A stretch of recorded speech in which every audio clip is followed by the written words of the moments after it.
Sneak Peekers! I'm Caroline. And I'm Maddie. We got a great show lined up for you today. First, we'll get a ranking of the best and worst presentations from CinemaCon last week. Then, our crew is going to debate what TV show truly had the worst series finale. To lighten things up, we'll then fight tooth and nail to determine which Glee performance was the best. And to finish things off, in light of the Artemis 2 crew's return to Earth, we'll discuss some space expedition movies. You won't want to miss this.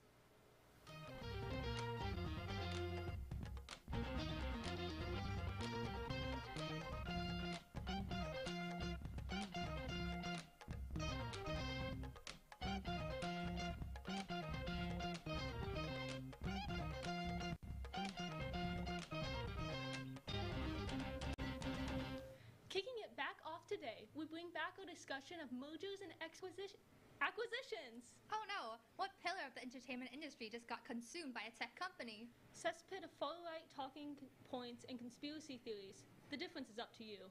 InfoWars was finally acquired by the satirical news account The Onion. Having been sued by the parents of Sandy Hook victims in 2018, Alex Jones was found liable of defamation in court in 2021 and now forced to pay more than $1 billion in reparations. In a desperate scramble for money, Jones has filed bankruptcy and liquidated as many of his assets as possible, including placing the InfoWars assets up for a bid in 2024, which resulted in The Onion, famous for its satirizing of conservative figureheads and rhetoric, being named as the winning bidder.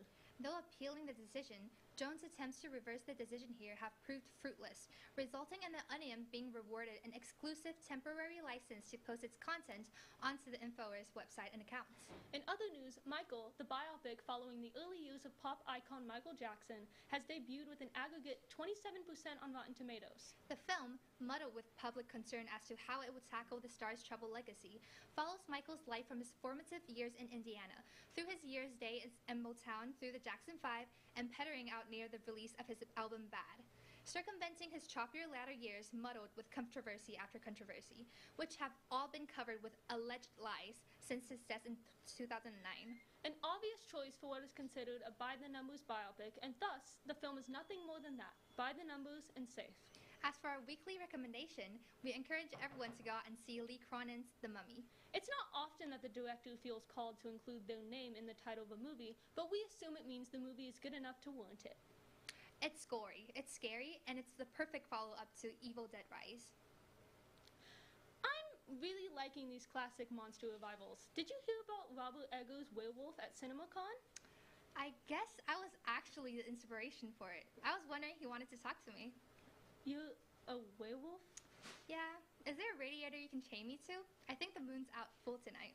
Yes, as is every night. Well, on the topic of CinemaCon, Gavin wants to give us his ranking of the best and worst presentations. Take it away. Awoo! Hey Sneak Peekers, my name is Gavin, and if you're anything like me, then you might have also tried, and failed, to sneak into Caesar's Palace in Las Vegas last week to catch a glimpse of the largest film industry trade show in the country, CinemaCon. For the past 15 years, CinemaCon has served as the major Hollywood studio's first opportunity to present their upcoming slate of films to members of all facets of the entertainment industry, including distributors, marketers, exhibitors, and more.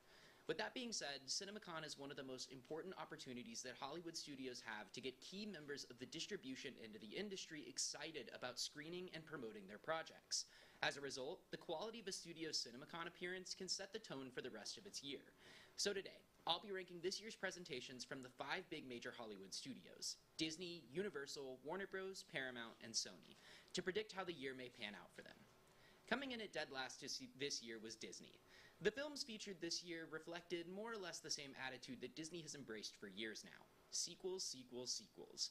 You'll see later that no studio is innocent in this, but Disney's presentation especially seemed more focused on rehashing safe bet hits rather than putting out anything genuinely exciting.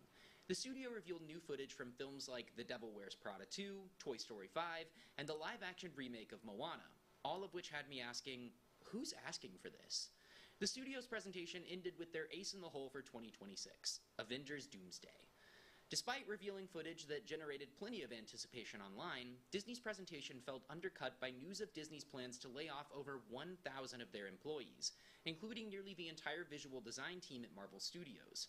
Following this news, the decision to focus on the likely success of Avengers felt a little out of touch. In fourth place ranks Paramount, the studio with the most to prove this year, considering its pending acquisition of Warner Bros. As of this week, an open letter signed by prominent members of the entertainment industry in opposition to the merger has reached over 2,000 signatures, with congressional antitrust pressure heating up as well. As a result, Paramount's new CEO, David Ellison, opened the studio's presentation himself by surprise, committing to a 45-day exclusive theatrical window for releases and promising investors 30 films released per year upon the successful purchase of Warner Bros. While the statements from Ellison may have reassured some wary of the merger, Ellison's statements largely already echoed promises that had been expressed by the company, with little assurance toward those who fear further monopolization in Hollywood. Paramount's slate of films ranged from IP cash-ins, such as a new Call of Duty film written by Taylor Sheridan, to sequels like Top Gun 3 and Scary Movie. And that's not even mentioning whatever the hell's going on with Ty West's new Christmas Carol starring Johnny Depp. However, the studio ended its presentation by showcasing footage from director Gina Prince Bythewood's new film, Children of Blood and Bone, adapted from the young adult novel of the same name. Considering the novel's popularity and the disappearance of young adult blockbusters like Harry Potter and The Hunger Games, I think there's a safe bet that this film, and Top Gun 3, could prove to be major hits for the studio.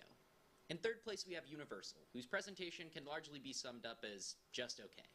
Unlike Disney or Paramount, Universal had much less at stake with its presentation, although the lineup of projects showcased left much to be desired. The studio seems to be primarily absorbed with marketing Christopher Nolan's adaptation of The Odyssey. Following the success of Oppenheimer back in 2023, it's undeniable that Nolan's Odyssey will likely prove to be one of the studio's largest releases, and the studio clearly went in intending to get exhibitors excited about this film, which proved seemingly successful. Universal also unveiled a new trailer for the new Meet the Parents sequel, Focker-in-Law, starring Ariana Grande. While a fourth Focker film feels a bit unnecessary, Grande's appearances on SNL have proven that she has a strong sense of comedic timing, and I think that her inclusion in the film might make for something worth watching. Though not every project shared seems like a hit. The studio dedicated the opening of their presentation to discuss an upcoming Snoop Dogg biopic starring Jonathan Davis from Outer Banks, which seems like it probably should have happened 20 years ago. But I'll admit, I can't wait to find out who's playing Martha Stewart. Coming in at second place, we have Sony Pictures. As the first studio to present last Monday, Sony set the tone for the convention.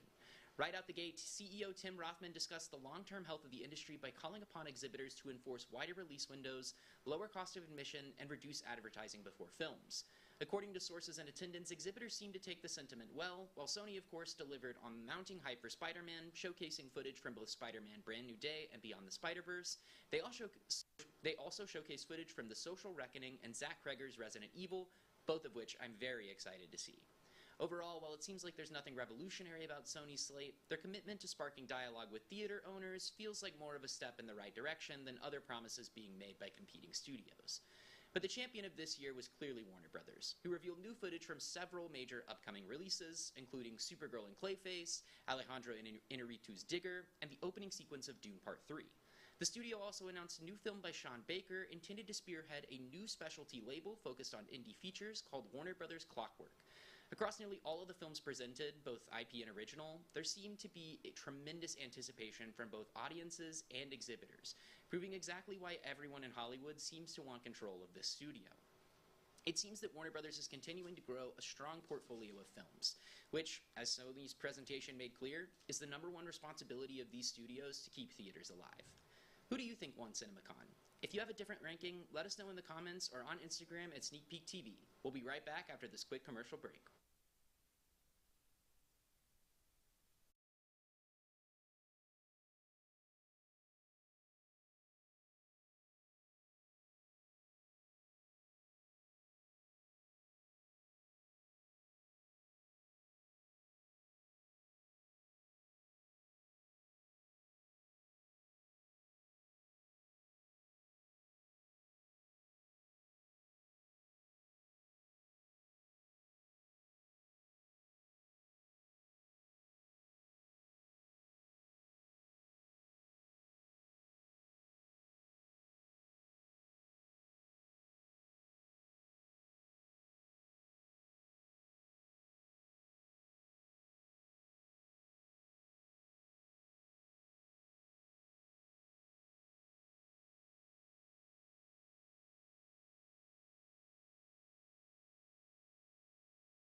no. What does that stand for again?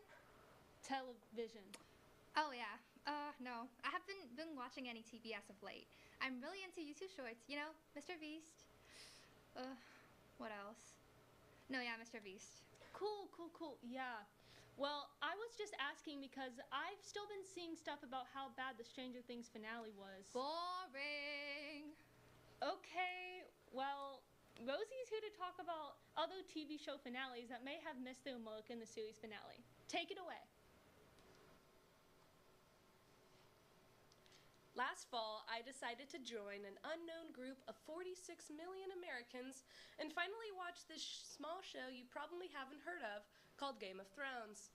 After 3 months of sobbing over 6-foot-tall dogs, laughing over a 17-year-old boy dying, and developing a new celebrity crush on Kit Harington, I finally finished the series. Now, let me tell y'all, that last season was in fact as terrible as those 46 million people said it would be. Surprise, surprise. But why was that the case? And are there other shows which haven't quite stuck the landing? Well, I asked some of my fellow sneak peekers, and let's just say they gave me their peace of mind. So, may I present to you the worst TV finales of the last decade. This isn't a Watch Mojo video, by the way, so these aren't in order or anything. Coming in at number 3, Sex Education. Now, this first one is one of the many victims of the pandemic. COVID doubled the wait from seasons 3 to 4, disrupting the rhythms of the show the first few seasons absolutely nailed. It was extremely quirky, hilarious, inclusive, and all the characters are just so lovable. On top of that, it's one of those shows that cranks out the new It girls. Both Emma Mackey and Ncuti Gatwa were in Barbie, with Ncuti being cast as the 15th Doctor in Doctor Who. Besides the star power the show has on its hands, it was always great at tackling real-life teenage conundrums. At the show's core, it is sex education. Yet, that final season took the life out of all the characters and instead pivoted to highlighting the struggles of its side characters. Entire episodes were focused on someone we were introduced to in the episode before, and let me tell you, I could not care less. On top of that, the show ended with the main couple breaking up La La Land style. 4 seasons of build-up for that? Bad. Next up, number 2. That's right, this show's ending was absolute poop. I never want to look at the finale of this show, actually, the whole last season of this show, ever again. Say it with me now, Stranger Things. I don't even know where to begin. Oh, did someone say Holly Wheeler? When you give me a whole episode on a side character who never spoke more than one word the entire show, Mommy, I don't care. Not only did I not care, but my heart was in pain while watching her scenes. The cringe was through the roof. Speaking of cringe, every time these characters came up with a solution to a problem, why do they have to give a step-by-step YouTube tutorial with their squad of 80 people? As for the finale, wait, you know what? It's probably not worth my time to rant about this. I've got better things. Game of Thrones Season 8. That's right, the number 1 worst TV ending of the last decade. Why is this the worst? Well, because the rest of the show was the best. Man, this show had me so engaged. I was an absolute pro on the geopolitics of Westeros and the military strategies of these little houses and their little families. But, like the wall in Season 7, it all came crashing down. First of all, the Night King. You're telling me that this guy who was building his army of thousands of White Walkers for 7 seasons couldn't be protected from a knife? On top of that, we've got Jon and Daenerys' little thing happening just for it to be revealed that it's incest? Don't even get me started on Jaime's betrayal. You know, all of these events have one thing in common. They make 0 sense. A show could be bad, like Stranger Things, if you make a world way bigger than it needs to, so you have to end it in a really bad way. A show could be bad, like Sex Education, where you absolutely destroy fans' hearts by writing a breakup between characters. Or you could make a show bad, like Game of Thrones, where real people rename their actual daughters because they absolutely ruined a character everybody loved. Bad. Whew, that was a lot of bad TV finales. Do you think I missed any? I definitely did. Well, please let me know on Instagram @SneakPeekTV. I need to go calm down now. Wow, I mean, I thought Stranger Things ended badly, but a lot of those other shows sure make it look... No, it was pretty bad. Yeah, I miss the old television, when the shows ended good and we didn't have to create better endings for the writers online. You know, I've been thinking about an older the show recently that I think I know what you're gonna say.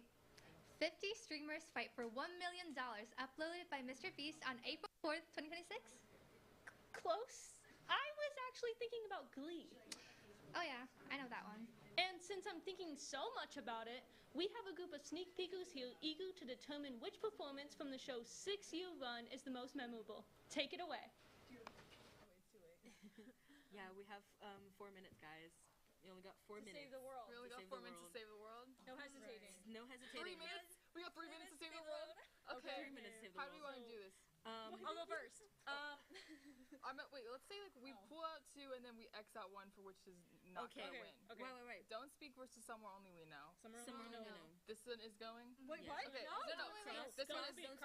Okay. The one we're trying Oh my to God, No, that's scary because I was and the now one we're who put doing this. Love Shack versus Smooth Criminal. Smooth criminal needs to stay. I love So- the Love Shack, but it's fine. Yeah. I would say Smooth Criminal is way more iconic. Yes. Whatever, Oh my God. whatever. Cross Love Grant Shack. Gustin and Naya So Rivera. we have Kidding? all season 3 nationals and Creep. I'm picking freaking season 3. Yeah, As take much it out. Creep is a great Wait, which Yeah. one's out? Creep. R.I.P. Greg. Now we have cough syrup against Forget You. Coffee syrup. wins. It's It like doesn't matter what the moment other in category time. is. Changed my life. I'm not So kidding. Forget You is out. Brooke, we don't have time for this. Sorry, I'm disappointed. Oh, we have Valerie against Telephone. Valerie. Valerie Valerie. wins. Valerie I'm wins. Valerie. Thank you. Thank you. Who did That was this? my top. I Okay. did not endorse. Survive I or will the scientist? No, I'm gonna say this one stays. Survive. That's Guys. what stays. Yeah. This stays. Okay, Yeah. cool. I was just Okay, thinking- guys. Okay, the scientist. I think sorry, I see y'all out. don't have a lot of taste, but it's fine. I forgive y'all. No, a survivor. Okay. Survivor is so key. Blame it on the alcohol and let's have a Kiki. Why is it here?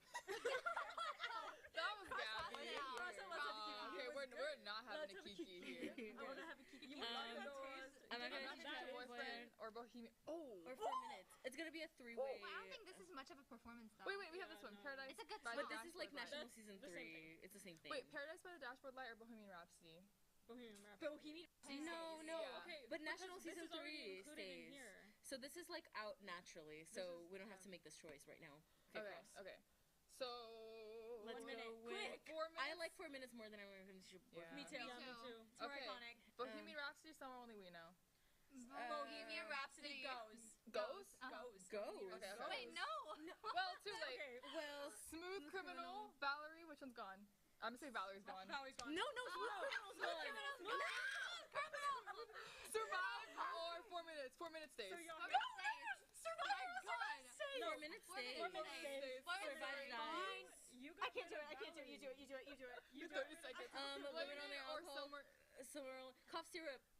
No, cough syrup Cough stays. syrup, cough syrup. Let's do 4 minutes cough syrup. 4 minutes. 4 minutes. My cough syrup. Smooth Criminal or All Season 3. All season. Smooth Criminal wins. Season Win? 3. All season 3. Season She's 3 gone. wins. And Gabby's vote counts for 2 because she's the senior. Okay. Somewhere only we know 4 minutes. 4 minutes minutes. stays. 4 minutes. So it's 4 minutes versus All Season 3. 4 minutes. minutes. wins. 4 minutes win? Guys, you have a curse. Okay, guys, 4 minutes. That's the best got 4 Glee minutes. performance. Bro, they had the whole band. That's You 4 have minutes. Chris Did we cross all of I them? disagree. This is slander. Okay. All right, y'all. Yeah. Okay, This so was very it quick. was very chaotic, but Gabby, do you have any final words? Season 3 should have won. Well, that's kind of like true, No. but Okay. I'm gonna be. that's also So what good. happened to Alright, I had guys. 2 votes. Thanks. See you But for the you three used of us 2 vote. votes for All Seasons winning against Smooth Criminal, and I think that was a more important battle than this one. 4 minutes wins. But okay. this Okay. one, Thank you. Good thank to you, see you guys. thank you, Mercedes. Thanks, Kurt. Bro. Oh my god. This was so chaotic. I know.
See, the school year is winding down and everyone's gearing up for finals. How are things looking for you, Caroline? Not good, man. I just took a vacation, so I'm really trying to catch up on the whole school thing. That's fun, though. Where did you go? This place called the Moon. I went around the moon. It took like 10 days. Like the Artemis 2 mission? I think so. I don't know. The whole time I was just thinking about how Star Wars was so much cooler, and they didn't really make it accurate to the movies. Space didn't look like how it looked in Star Wars? Yeah, if you've seen Star Wars, you're not missing out on much. Interesting. Why don't we hear from some sneak peekers about movies to watch so you can vicariously go to space? Okay, it's not that cool though. Take it away, I guess.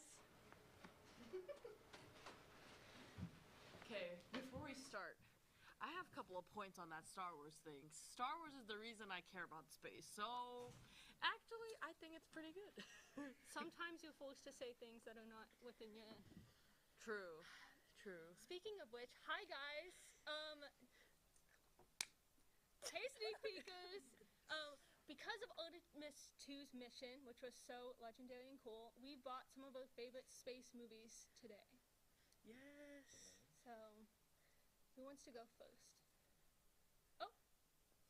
Okay. The space movie I brought to the table is 2001: A Space Odyssey. Obviously iconic. Dare I say, was probably the first space expedition movie. I feel like it was the blueprint for a lot Space of Jam. Is that a space expedition? Did we watch the same space? I believe there were some parameters to this. Right. Don't worry, that's not my movie, guys. I'm just jumping the gun. I promise. I mean, I'm happy to pivot, but yeah, it's just. I feel like it's still super relevant today. I watched it fairly recently, and like the dialogue with Hal is very ChatGPT coded. So yeah, that's my argument for 2001. I can go next. I'm gonna be basic and say Interstellar, and then special mention for Star Wars, the entire preliminary 6 movies at least. But I think Interstellar specifically, obviously it's a fan favorite, I think, with a lot of people. But I do think in terms of how correlated it is to actual space research, Christopher Nolan did do a lot of work with actual physicists and space people. I never said I was a space expert. I'm a film major, but I did watch YouTube videos about him kind of discussing the process of how they can make like the black hole and like the diagrams as close to fake reality as possible. So that's my initial argument, I guess. But yeah. Is this a debate? Are we I don't know. fighting each other? I think we're all just very happy to be here. We're celebrating humans, guys. This is my argument. Yeah. To be fair, I set that precedent. I mean, talking about celebrations of humanity, let's talk about Michael Bay's Armageddon, which I would wager to say is a great space exploration movie. What's up? Ooh, I have different opinions on that one. Oh wait, so. yeah, no, I'm willing to listen. Come on. Oh, I just think that if you watch it, you would get what I mean. Yeah. So and don't understand. I think it's a good space movie in terms of like accuracy. I'm not here for accuracy. Yeah. I'm here for Michael Bay. True. Yeah. If you like Transformers, go for it. Yo, I could talk about like it. Transformers for another like hour That's if we a had different time. panel, though. That is true. Yeah. What about you, Caroline? Because like the first woman to go to the moon, I chose Hidden Figures, which they don't go to space in that movie, but I think like it's so interesting if you're very into like the NASA system and how it works, and just like highlighting like all of these people who didn't get recognized and still kind of don't get recognized. And I think it's like a really good movie. And I watched a clip of the female astronaut whose name I'm unfortunately forgetting, and she went in space. She said all of their names of the 3 leading ladies, and I was like, look, they made it to space. I know. They made it. Speaking of which, I'm blanking on the name too, but what's her first name? Christine Koch. I remember her last name is Koch or something. But much love to her, because seeing all of her posts about everything, it was super inspirational for us women down here on Earth. But kind of getting back on track with Interstellar, I guess. I think the one reason it stuck with me, besides it being a good movie in terms of like the science of it all, I think that's one movie I actually questioned a lot of things after the fact. And obviously in the end, spoiler alert, it came out a long time ago. If you guys didn't watch it at this point, it's not my fault. But essentially, like, at the end, it's all about love, right? Like, the solution to all of the science is love, which is super sweet, but also at the same time, all the math that was on the chalkboards in all of the scenes were actual mathematic equations that they mapped out, which I think was really cool that they took the effort to take that extra step and actually figure out what, even if it's I'm blanking on the word, guys, I'm a film major, I haven't done physics in like 3 years. If it's, even though it's not necessarily real, it's theoretical physics that they did, and I think that's really cool that they took the time and effort to do that. I'm sure many science movies take the effort because it's something that the director usually typically enjoys, and probably why they did that movie in the first place. But also the math of how the time conversions happen at different planets. I think it was really cool that they made that part of Easter eggs of the movie when it came to them landing on the planet that had the water, where their spaceship got like destroyed. Each second counted as how many ever X years, and I think like them having that time effect of the tick tick sound was really cool. 7 years, yes, a very reliable source said 7 years per tick. Things like that, I think are really cool Easter eggs for a movie that's so rewatchable, and it tickles the brain for a person who used to come from a more studious background, I guess. But yeah, that's all I gotta say. I'll shut up. Can we talk about bad space movies for a second? Oh. Ooh. Because Yeah. Was it No, Martian? no. Or, Caroline reminded me of a movie. or Galaxy? Yeah, What's that yeah. one? Ad Astra. Has Oh, anybody, yeah, does it's anybody bad. watch Ad I Astra? haven't. So let me Really tell you the plot. Nothing. It's Oh. Apocalypse Now if it was in space and way worse and really boring. Yet it had Brad Pitt in it.